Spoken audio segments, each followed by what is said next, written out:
গেছে।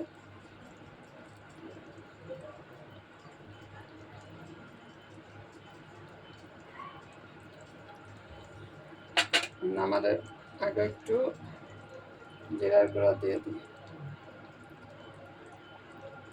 জিরার বাটাটা কিন্তু আমি আগে দেইনি, এই জন্য এখন একটু ভাজা জিরার গুঁড়া যেটা সেটা দিয়ে দিচ্ছি। সেটা মাংসের উপরে কিন্তু অনেক ভালো লাগে, একটু বেশি পরিমাণেই দিই আমি সবসময়। রান্নাটা কিন্তু হয়ে গেছে।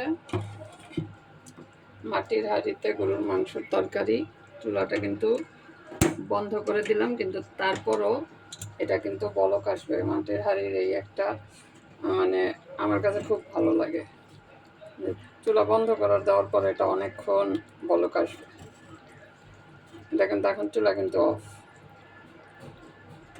কালারটা কিন্তু সেই আসছে। মাটির হাঁড়ির রান্না আমার খুবই এভাবে খুব পছন্দ।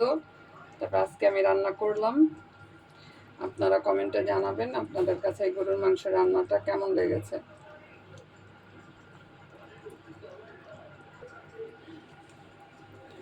কালারটা খুব সুন্দর আসছে। এখন চুলাটা কিন্তু বন্ধ, তারপরেও এটা বলক আসতেছে।